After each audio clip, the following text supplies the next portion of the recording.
After vacation, again I am here. First of all, Happy New Year to all.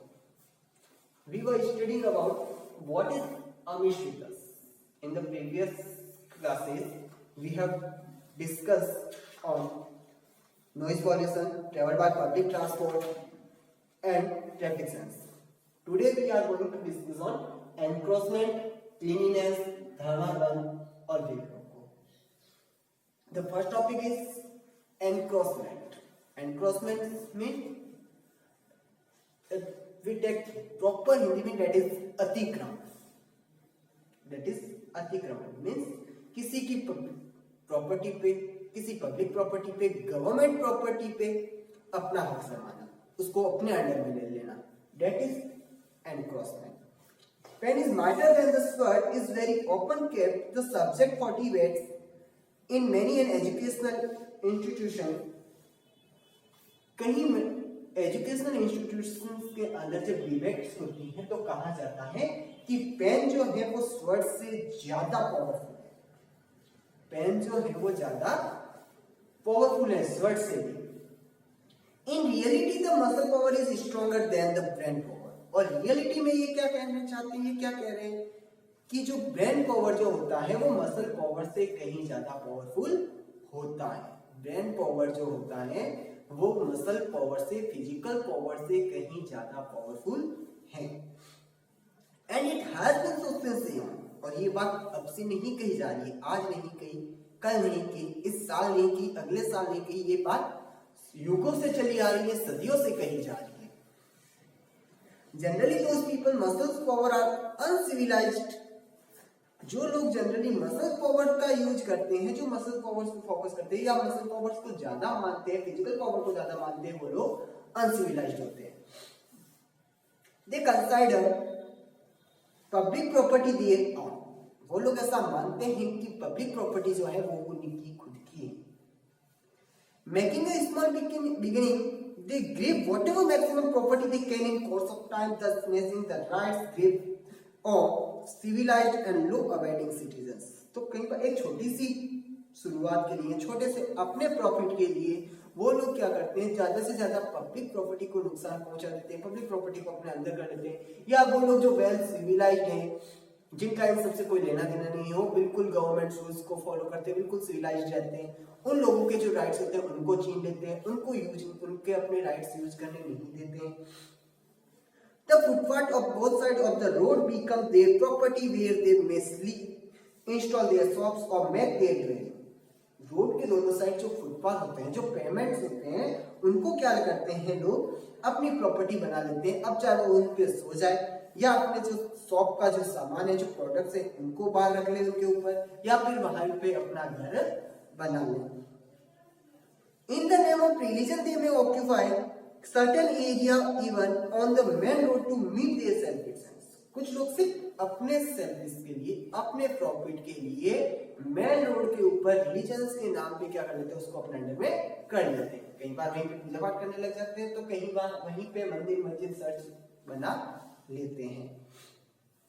Some people try to encroach upon public property after constructing houses, shop on their purchased piece of land by way of putting stairs or laying gardens or making sitting arrangement outside their marked boundary. कहीं लोग क्या करते हैं, अपनी property उनकी खुद की तो है, लेकिन अपनी प्रॉपर्टी के साथ में या अपनी प्रॉपर्टी के आगे जो गवर्नमेंट की जो प्रॉपर्टी होती है या जो किसी और की जो प्रॉपर्टी है उस पर क्या कर लेते हैं, एनक्रोच कर देते हैं. एनक्रोच करने के लिए क्या क्या करते हैं, या तो बाहर सिटिंग अरेंजमेंट कर लेंगे, या जो अपने होम की जो स्टेट्स है उनको बाहर तक लेके चले जाएंगे, आगे गार्डन बना लेंगे. तो इस तरीके से वो क्या करेंगे, गवर्नमेंट प्रॉपर्टी को, पब्लिक प्रॉपर्टी को अपने अंडर में करने की कोशिश करते हैं. Who is there to check and थ्वाट देयर डिजाइन्स. कौन है यहाँ पे जो उनको चेक करे, उनको रोके? नन, कोई नहीं है. A small beginning made undeterred grows into a big menace to all other except to those doing so. जो लोग भी ऐसा कर रहे हैं, अगर उनके अगल से एक छोटी सी शुरुआत की जाए तो ये उनको अनडिटर्ड कर देगा, ये उनको सोचने पे मजबूर कर देगा, उनको प्रॉब्लम में डाल देगा. ये उनके लिए एक ट्रीट बन जाएगी कि अब कोई तो है मेरे जो अगेंस्ट खड़ा है, अब हमें ऐसा करने से पहले सोचना होगा. Next one is cleanliness. Next topic is cleanliness. We all know about cleanliness. We all want to be clean. We all want to live in cleanliness. Cleanliness is next to godliness. कहा जाता है कि यदि हमें भगवान से मिलना है, भगवान को अपने पास मिलाना है, तो क्या करना होगा? क्लीनलीनेस रखनी होगी। अपने आसपास सफाई रखेंगे तो भगवान हमें मिल जाएंगे। गंदगी में भगवान नहीं आते। That seems to remain an obsolete adage now. लेकिन ये अब एक पुरानी कहावत हो गई है। We are so used to uncleanness that it does not seem to affect ourselves. Leave aside annoying us. हम क्या करते हैं? बहुत ज्यादा गंदगी फैलाते हैं और हम उस समय बिल्कुल फर्क नहीं पड़ता कि ये हमें इफेक्ट करता है या हमारे आसपास वालों को कैसे इफेक्ट कर रहा है। इसका जो इफेक्ट है वो आसपास वालों पे क्या पड़ रहा है, इसका इफेक्ट हम पे क्या पड़ रहा है, हम इस चीज को बिल्कुल फोकस नहीं करते हैं, बिल्कुल माइंड में नहीं लेते हैं। We throw the rubbish and waste materials wherever we like, maybe roads, public transport, educational institutions, historical monuments, government buildings, and do not spare even holy places of worship. हम लोग जो रबिश होते हैं, जो वेस्ट मटेरियल्स होते हैं, उनको इधर उधर डाल देते हैं और इसमें बिल्कुल नहीं सोचते कि हम जहाँ फेंक रहे हैं वो पास में पब्लिक ट्रांसपोर्ट है, रोड है, एजुकेशनल इंस्टीट्यूट है, हिस्टोरिकल मॉन्यूमेंट्स है, हॉस्पिटल है या फिर कोई वर्शिप प्लेस है। In our fond hope of keeping our home clean, we do not hesitate in making our neighbors home clean. कई बार हम सिर्फ अपने शौक के लिए, अपने घर को साफ रखने के लिए, क्लीन करने के लिए क्या कर देते हैं? अपने घर का जो वेस्ट मटेरियल्स होता है या जो रबिश होता है उसको क्या करते हैं? पड़ोसी के घर के आगे फेंक देते हैं। तो हम उस समय बिल्कुल नहीं सोचते कि भाई हमारी तो सफाई हो गई, लेकिन आगे वाले के सामने तो अपन ने गंदगी फैला दी। The rubbish may be dirt of the house, shit of the children, skin of the vegetables or fruit or any other waste stuff. अभी जो रबिश होती है वो कोई भी हो सकता है, चाहे होम वेस्ट मटेरियल हो, शिट ऑफ द चिल्ड्रन हो, वेजिटेबल्स या फ्रूट्स के छिलके हो, इनका कवर हो, whatever. The skin of the banana is seen littered on public road, which leads to making many normal beings physically handicapped. अब यदि हम रोड को देखें, पब्लिक रोड्स को देखें, तो क्या होगा? वहां पे कई बार हमें बनाना की जो स्किन होती है, इस बनाना के जो छिलके होते हैं वो फैले हुए दिखते हैं और ये क्या करते हैं? जो नॉर्मल बींग्स जो होते हैं उनको हैंडीकैप कर देते हैं। कैसे कर देते हैं? बाय चांस अगर किसी का उस पर पैर आ गया, फ्लैट हो जाएगा, वहीं पे स्लिप हो जाएगा और स्लिप होने की वजह से या तो उसके हाथ में चोट आएगी या पाँव में चोट आएगी और इस प्रकार वो हैंडीकैप हो जाते हैं। Added to this malady is the free movement of stray animals who spoil the roads, houses, public places and hamper traffic. अब इसमें भी गंदगी हम फैला रहे हैं वो तो है ही, उसके अलावा एक और चीज क्या है कि हम लोगों ने क्या कर दिया है या हमारे आसपास क्या कहते हैं? आवारा पशुओं को छोड़ दिया है जो फ्रीली इधर उधर मूवमेंट करते रहते हैं, घूमते रहते हैं। अब इसका लॉस क्या हो रहा है? लॉस ये हो रहा है कि ये लोग पब्लिक प्रॉपर्टी को लॉस कर देते हैं, हाउस को लॉस नुकसान पहुंचाते हैं, पब्लिक प्लेसेस को पहुंचाते हैं और इसके अलावा कई बार ये क्या कर देते हैं? जो ट्रैफिक जैम करवा देते हैं। They also cause serious accident। और ट्रैफिक जाम हो गया या कई बार अचानक से आगे आ गए तो क्या हो जाता है? सीरियस एक्सीडेंट भी हो जाता है। We have become so immune against this that nobody seems to take a note of this। हमें क्या करना होगा? हमें ही कुछ करना होगा जिसकी वजह से कोई और हमारी जो सोसाइटी है उनको नुकसान नहीं पहुंचाएगा। तो इसके लिए हमें क्या करना होगा? हमें हमारी सोसाइटी का इम्यूनिटी सिस्टम बनना होगा। जैसे हमारी बॉडी का इम्यूनिटी सिस्टम होता है, वो हमारी बॉडी को जैसे डिजीज से बचाता है, उसी प्रकार हमें हमारी सोसाइटी का, हमारे नेशन का इम्यूनिटी सिस्टम बनना होगा और हमें हमारी सोसाइटी का जो एविल्स है, नेशन की जो एविल्स है, उनसे हमारी सोसाइटी को बचाना होगा। Even some African countries, not to talk of the advanced countries, कई बार अफ्रीकन कंट्रीज, हम बात कर रहे हैं African country, not to advance countries, America, Britain, China, Japan, इनकी बात नहीं कर रहे हैं। उनके पास बहुत सारी फैसिलिटीज है, उनके पास बहुत सारे मिनरल्स है, प्रॉस्पेरस है, उनकी बात नहीं कर रहे हैं। हम बात कर रहे हैं अफ्रीकन कंट्रीज की जो बहुत ज्यादा पिछड़े हुए, हमारे मुकाबले बहुत कम है। When on the TV seem cleaner than ours, उनको जब हम टीवी पे देखते हैं तो वो हमसे कहीं ज्यादा साफ दिखाई देते हैं, बहुत ज्यादा क्लीन दिखाई देते हैं, बहुत ज्यादा टीडी होते हैं वो लोग। तो we must understand that cleanliness is of paramount importance। तो हमें उस समय समझ जाना चाहिए कि क्लीननेस जो है वो हमारे लिए इम्पोर्टेंस पैरामाउंट से है। हमारे पास कितना कीमती सामान है, हमारे पास कितना धन है वो मैटर नहीं करता, हमारे पास कितनी साफ सफाई है वो मैटर करता है। हमारे घर के अंदर कितना सामान पड़ा है, अगर वो सही तरीके से रखा गया है तो हमारा घर अच्छा है। अगर उसको इधर उधर वेस्ट करके रखा गया है तो वो फिर कोई नहीं आएगा घर में, भले कितनी फैसिलिटीज हो आपके घर में, लेकिन अगर साफ सफाई नहीं है, इधर उधर पड़ा है सारा, तो फिर कोई नहीं आएगा। Offenders should be dealt with strictly with punitive measures। जो लोग अपराधी हैं, जो लोग इधर उधर कचरा फैला देते हैं, उनके साथ में हमें क्या करना होगा, स्ट्रिक्टली डील करना होगा। और उसके लिए क्या करना होगा, प्यूनिटिव मेजर्स रखने होंगे, उनको सजा भी देनी होगी। तभी हम इन चीजों को रोक पाएंगे, तभी हम अपनी कंट्री को एक डेवलपिंग कंट्री से डेवलप कंट्री में ले जा पाएंगे। नेक्स्ट वन इज धरना बंद और रेल रोको। धरना बंद और रेल रोको। The easiest way to give vent to our protest is to stage a dharna or call for a band or a rail roco demonstration। अब लोगों ने क्या कर दिया है कि अपना विरोध करने के लिए अपनी जो भावनाएं होती है, फीलिंग्स होती है, उनको बाहर लाने के लिए सबसे इजी वे जो है वो है धरना। जैम लगा देना, रोड को ब्लॉक कर दो, सिटीज जो मेन जो सिटीज जो होती है उनको ब्लॉक कर दो, ट्रेन को रोक दो, बसों को जला दो। तो ये सारे जो है वो पार्ट किसके हैं, धरना का। The agitators make the most out of such source।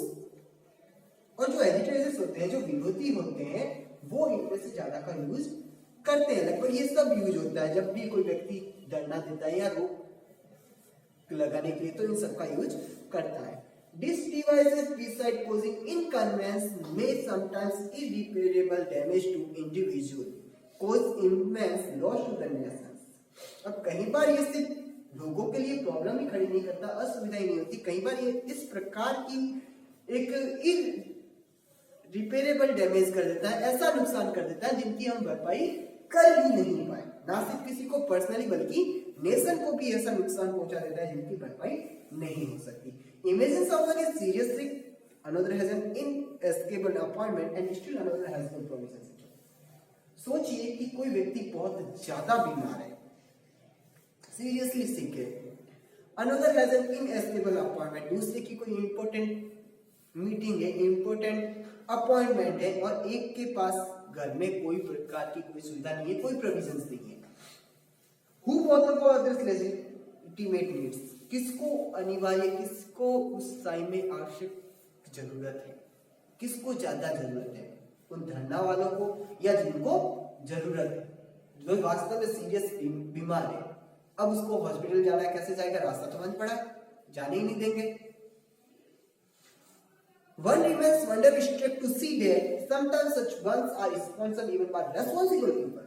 और उसके भी अलावा एक चीज जो हमें वंडर करती है वो क्या है कि ये जो धरना होते हैं, ये जो बंद होते हैं, उनके पीछे जो लोग होते हैं वो क्या होते हैं, रेस्पॉन्सिबल पर्संस होते हैं। जो रेस्पॉन्सिबल पर्संस होते हैं वही उनको स्पॉन्सर करते हैं। कैसे करते हैं, जिन लोगों के हाथों में हमने हमारी सिक्योरिटी दी है, जिनको हमने एज ए लीडर चुना है, वही लोग क्या करते हैं, ऐसे एजिटेटर्स को बढ़ावा देते हैं, बढ़ावा देके इस प्रकार से बंद करवा देते हैं, धरना दिलवाते हैं, उनको स्पॉन्सर करते हैं, उनको पूरी प्रकार की फैसिलिटी देते हैं कि आप बस हटना हो, और इस तरीके से अपने ही नेशन का नुकसान पहुंचाते हैं, अब चाहे वो डायरेक्टली करे या indirectly. Occasionally these demonstrations become violent, causing further loss to the national property। और अक्सर क्या होता है कि ये जो धरना प्रदर्शन जो होते हैं वो क्या कर देते हैं, नेशनल प्रॉपर्टी को नुकसान पहुंचा देते हैं, और उसके साथ में ह्यूमन राइट्स को भी नुकसान पहुंचाते हैं। Can't we think of a suitable device for expressing our protest without causing inconvenience to others and loss to the nations? क्या हमारे पास ऐसा कोई तरीका नहीं है जो हम किसी की लाइफ को नुकसान पहुंचाए बिना, हमारे नेशन को नुकसान पहुंचाए बिना हम लोग प्रोटेस्ट कर सके? प्रोटेस्ट करना हमारा राइट है, कॉन्स्टिट्यूशनल राइट है, हम डेमोक्रेटिक कंट्री के अंदर रहते हैं, हमारे पास राइट है कि हमें कोई चीज गलत लगती है, हमें गवर्नमेंट की कोई बात गलत लगती है तो हम उसका प्रोटेस्ट करें, हम उनका विरोध करें, ये हमारे पास राइट है। लेकिन क्या हमारे राइट का यूज करने का एकमात्र यही तरीका है कि हम अपने ही नेशन को, अपनी सोसाइटी को, हमारे आसपास रहने वाले लोगों को नुकसान पहुंचाए? क्या इसका कोई और तरीका नहीं है?